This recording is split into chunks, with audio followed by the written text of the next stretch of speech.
Jauns un privāts YouTube kanāla skatītāji. Šis ir ekskluzīvs, trakas lietas speciāli izlaidums kopā ar Dāvidu Krūmiņu. Trakas lietas ar Busuli un Baronu. David, paldies, ka tu piekriti šai intervijai, jo tieši pirms Ziemassvētkiem bija pēdējais brīdis, kad mēs par tevi kaut ko manījām sociālajos tīklos. Kur tu biji pazudis? Jā, bija pazudis, teiksim tā, grāmatu un likumu kalnos.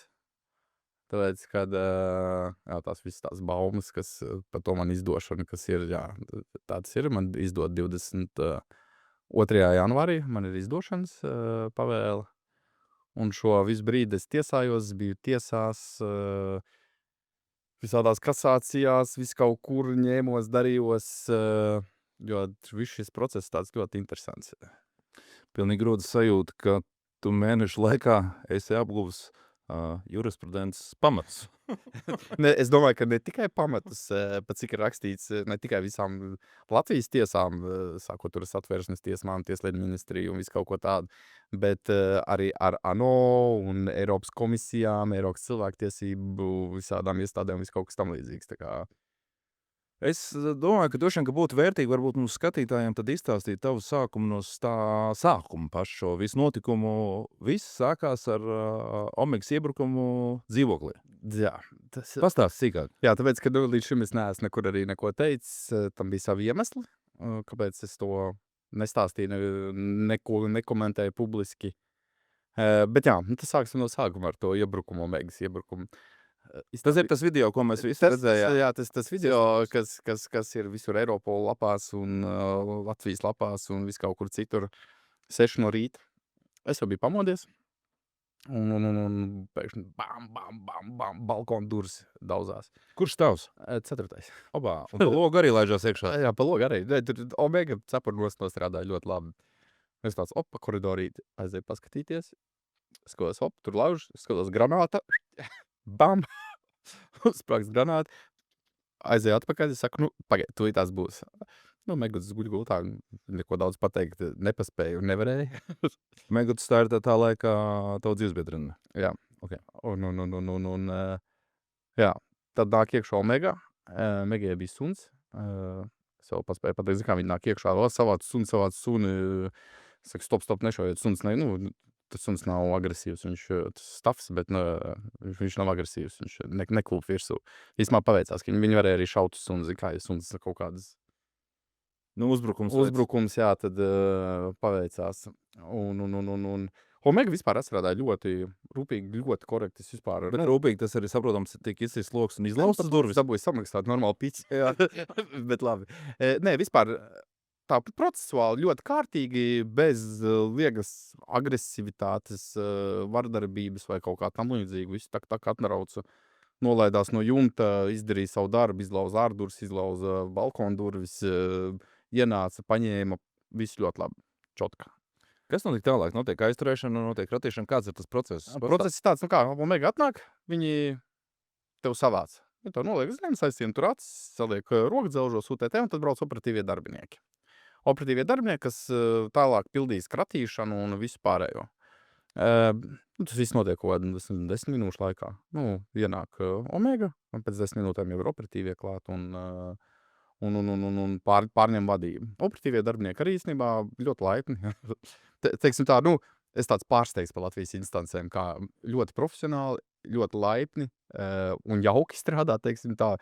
Ar operatīviem darbiniekiem kratīšanas laikā mēs padzērām kafijas, varēja vaipiņu papīpēt. Tā, ļoti zolīgi. Ok, tad es saprotu, ka arī tajā brīdī tika izņemt ļoti daudz visādi. Jā, īstenībā man kratīšana notika vairākās adresēs vienlaicīgi. Otra adrese, es nesaukšu adresi, protams. Vispār kratīšanas protokolā viņi meklēja 3 telefonus. Manējos. Tas bija aizturēšanas ar 3 telefoniem. Vienīgais kratīšanas laikā izņēma pāri pa 30 lietām. Kratīja gan vienu. Tavām privātajām mantām. Jā, vienu dzīvesvietu mašīnu, otru dzīvesvietu. Jā, bija izņemts pār pa 30, viņi pat manas tiesības paņēma, tur datoru, visu kaut ko tādu. Tie ir kaut kādi cietie diski, kaut kādas tehniskās iekārtas. Viss no filmēšanām, es marketingu taču arī nodarbojos un filmēju tur visādi, ļoti daudz personīgas lietas, tādas, kas vispār neatiecās uz izmeklēšanu. Bet tur sākās vispār ļoti interesanti, jo bija līdzi Vācijas operatīvais darbinieks, kas, kā notiek, Vācija dod Eiropas arestu orderu, kas tika iedots uz manīm, par to, ka viņš nepilnīgs. Pēc tam pastāstīšu. Bet Latvija, ko viņi jau īsti nezina neko, es esmu darījis vai par ko man aizvana, viņiem iedod Eiropas arestu orderi, viņi saka, ok, apturat Dāvidu. Restīvi, Latvija nav lietas kursā par to, par ko tevi tur aizdomās. Jā, viņiem tur ir tiesnesis nolēms, viņiem jāpārbauda vienkārši, vai tas orderis ir pareizs un korekts, kurš manā gadījumā īstenībā nemaz nav. Un man jāizpilda tas Vācijas lūgums, jādeportē man tā kā uz Vāciju. Un tur ir Vācijas operatīvais darbinieks, kas nāk arī tā kā uzstīt, bet viņam nav principā nekādas pilnvaras neko. Bet viņš jau kā kārtīgs vācietis, teiksim tā, sākās problēmas ar to, kad es nemēr par mūsu operatīviem darbiniekiem, viņi korekti visu darīja. Vācijas operatīvais darbinieks man automātiski, tas ar citiem cilvēkiem dot noderējuši, man liekas, uzreiz telefonu paroli, viņš sazinās ar, man jautā, viņš man jautā telefonu paroli, protams, ka es viņam došu, vai ne? Tad parolēm arī nav nepieciešams kaut kāds orders? Es tajā brīdī nemaz nezināju. Tajā brīdī valsts darbinieks, Vācijas valsts darbinieks, bet viņš man saka paroli, parolis nosauc telefonu paroli. Viņš uzreiz atver telefonu, skatās mans tur kailfoto, visu kaut ko tādu. Labi, man kailfoto, jā. Kas to nezina, kas tur tajā telefonā ir, bet viss saraksts, viss pārējo no otras adreses, kur man bija dators, viņam kolēģis zvana, saka, paroli datoram, es, protams, iedodu paroli datoram. To es vispār uzzināju pēc tam, kad tas, starp citu cilvēkiem, ja jūs kādreiz aiztur, ir kratīšana un ir digitālā kratīšana. Tātad cilvēki, tev nedrīkst prasīt to paroli, vispār nedrīkst. Un kur nu vēl kratīšanas laikā atver tavu telefonu un iet iekšā skatīties. Bet tev nav digitālas kratīšanas orders, kas notiek parasti pēc tam. Pirmais tev ir atsavina tehnika, un pēc tam, ja tiesā pierāda, kad vajag iegūt informāciju, viņi tev taisa digitālo kratīšanu. Jā, tas ir pirmais smagais tāds pārkāpums no Vācijas operatīvā darbinieka puses. Un vissmieklīgākais ir tas, kad viņi meklē 3 telefonus. Viens bija šis telefons, kas bija ar manīm, un pēc likuma ir kā, kad viņi pārkāpj šo digitālo kratīšanu un pieprasa man paroli un savāc to, sāk skatīties visu kaut ko. Nekādu pierādījumu iegūt no šīs ierīces nevar tikt ņemt pēc tam vērā tiesā. Tur ir viss ierakstīts, jau uzrakstīts sūdzības pa visu un tādā garā. Viņi paņēma tikai vienu telefonu, kur viņi automātiski paši izslēdz no pierādījumu saraksta. Tāpat kā datoru. Tas tāds stulbs gājiens no viņa puses. Bet tajā protokolā ir uzskaitīts visas mans, kas ir izņemts. Jā, protokolā. Es negribu to samalot. No vienas adreses bija ap 25 mašīnā kaut kādas 11, man liekas. Kaut gan kratīšanas orderī 3 telefoni. Un viņi man paņēma bankas kārtas tiesības, kraču visu iespējamo. Tas arī cilvēktiesību pārkāpums, tas ir arī traktēts, es to tagad no galvas nepateikšu visus pantus, bet tas ir smags cilvēktiesību pārkāpums. Pašlaik jau viss tā, ka vācietis atnāk pie mums uz Latviju un jau sākās tāda patvaļa. Vispār tas, ka viņš, starp citu, sazvinājās ar otru adresi un tur lika nodot to kodu datoram, tas arī viņš tā kā aktīvi darbojās, organizē kaut ko, kas arī ir pārkāpums. Trakas lietas ar Busuli un Baronu. Klau, skaidrs, ka mēs sekojam līdzi medijos, kas notika. Bija dažādas publikācijas daudzos Instagram kontos, mēs paši zinām, kurā. Tu tās pašas dienas vakarā biji ārā? Nē, negluži tās pašas dienas vakarā. Man aizturēja. Es biju ārā pēc gandrīz 48 stundām. Tomēr. Man aizturēja, aizvedu uz 7. debesīm. Leģendāra vieta? Leģendāra vieta, jā. Tur vairs nevar pīpēt no vecajiem laikiem, jā. Bet tādam labi. Kāds bija iemesls tam, ka tev atbrīvoja? Bet nebija iemesls man neatbrīvot. Tāpēc, kad es nekad no kā neesmu izvairījies. Vispār tas kratīšanas viss orders ir tāds baigais murks, tur pēc tam pastāstīšu.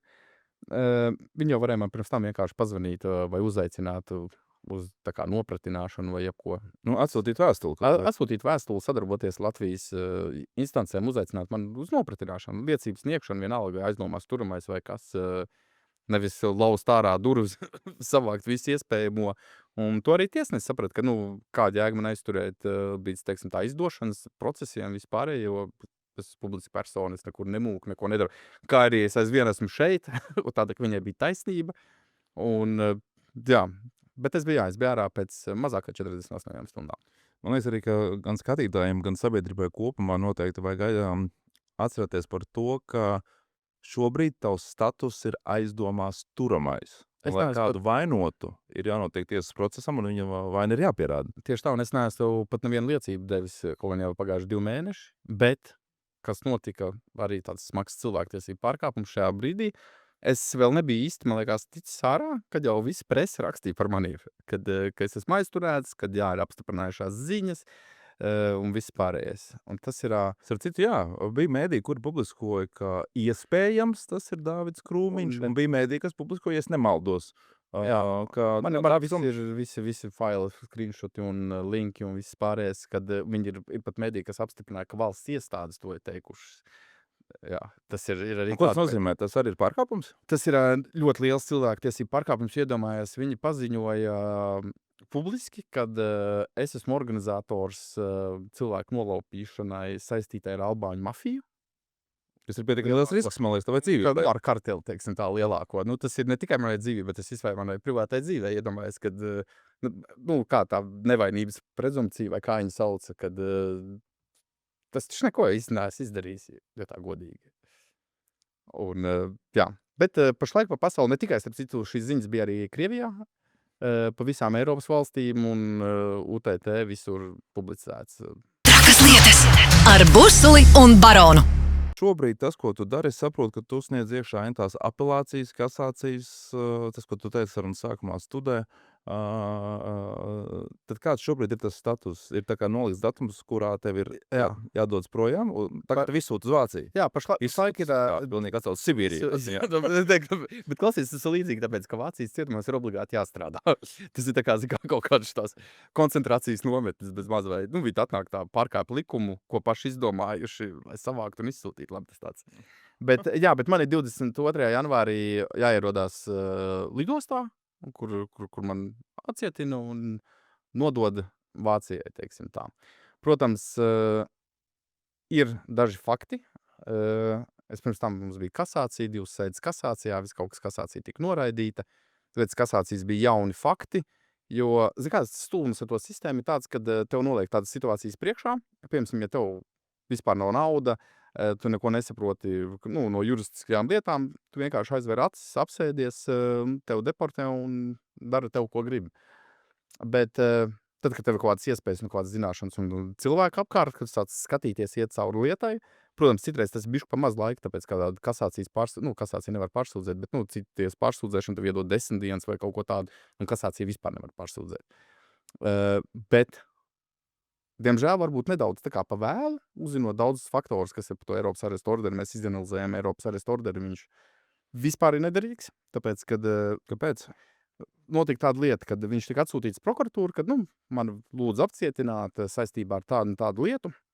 Prokuratūrai bija neskaidrs lietas Eiropas arestu orderī, kas arī skaidrs, ka bija datumu kļūda, tas ir labi, tas vēl tā, bet vispār par to, par ko? Par ko nekas nav izdarīts.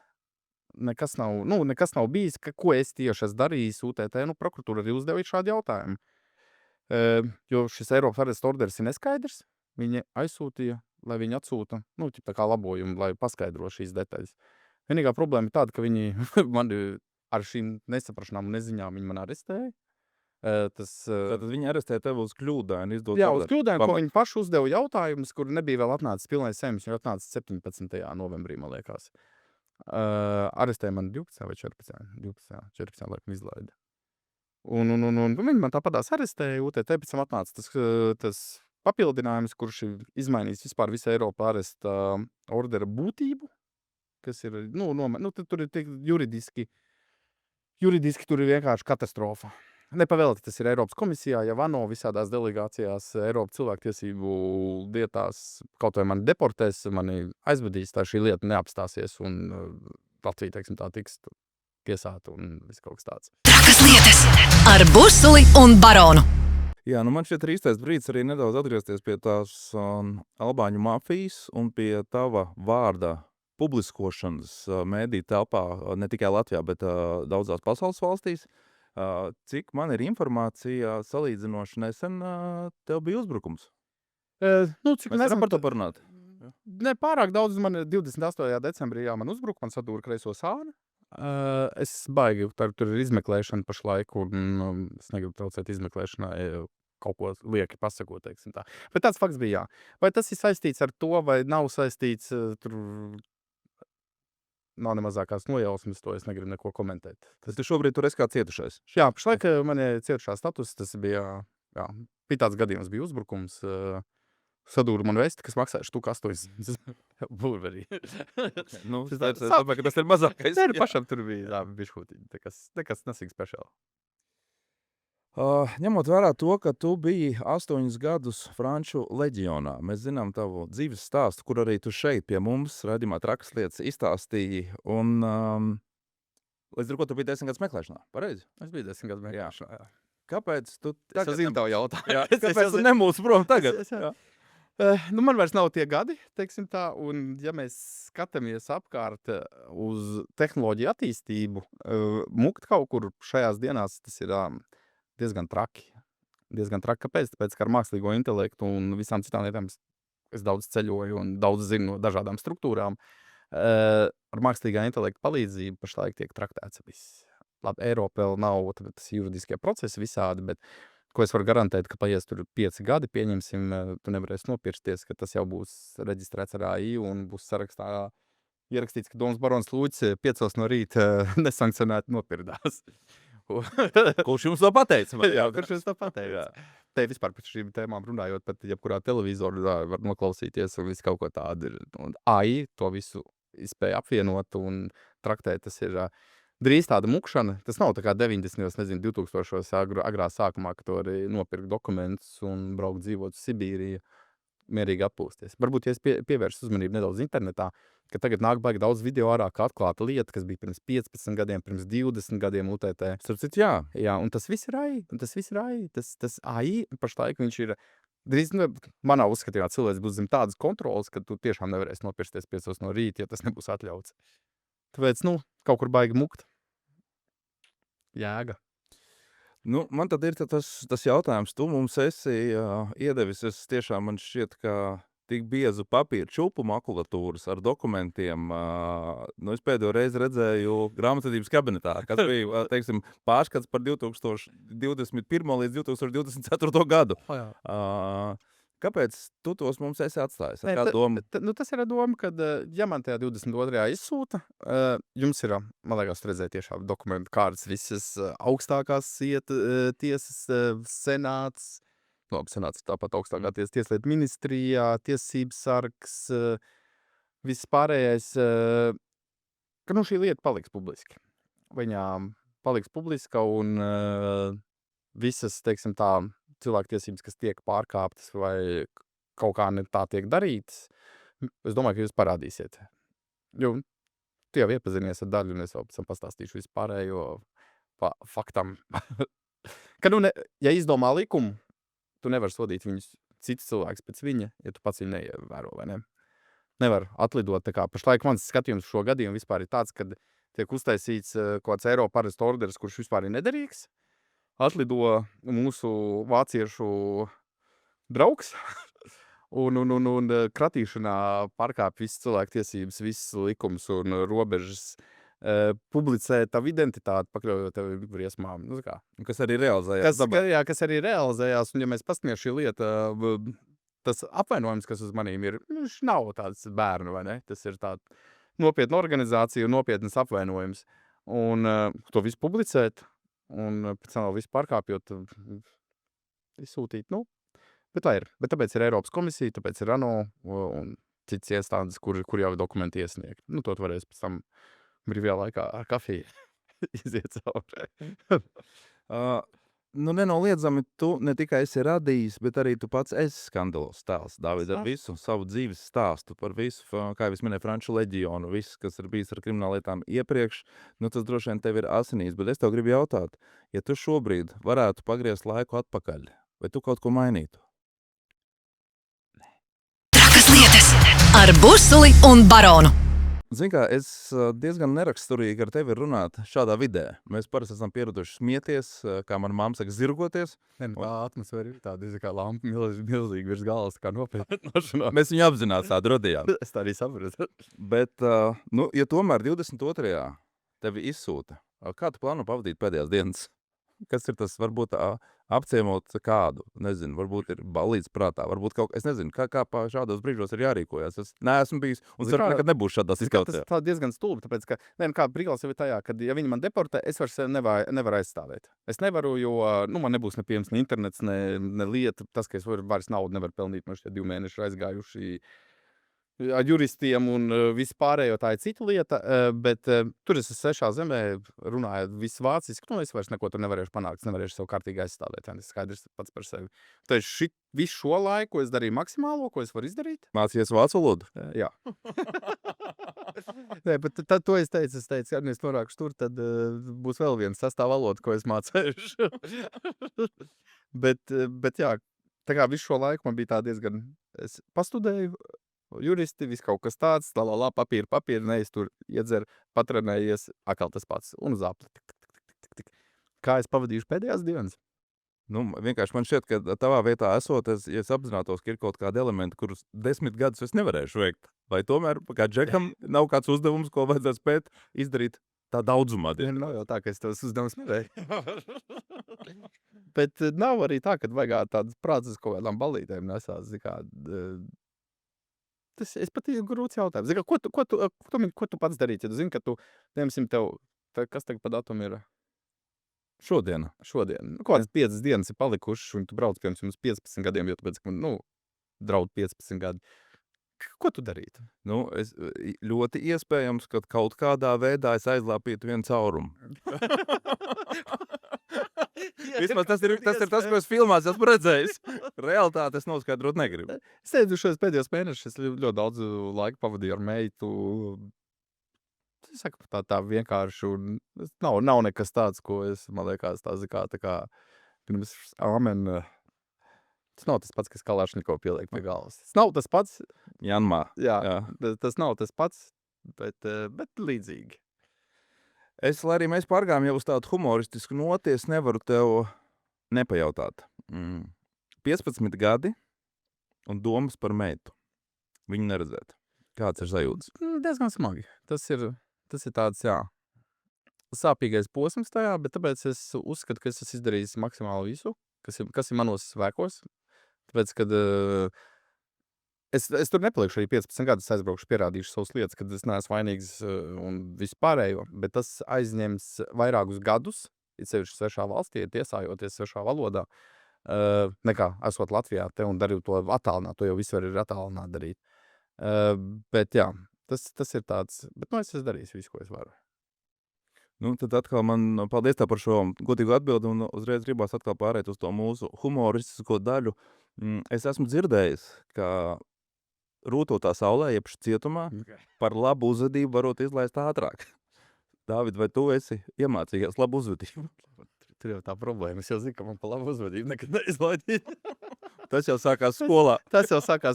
Šito es esmu no tiem, kas paliek uz pēcstundām, nevis atbrīvo ātrāk. Bet, kā, bija tā, ārpus konteksta, ir visi to saka, to kļūst bagāts vai mirst kļūstot, jā. Es varu vismaz teikt, ka es mēģināju. Trakas lietas ar Busuli un Baronu.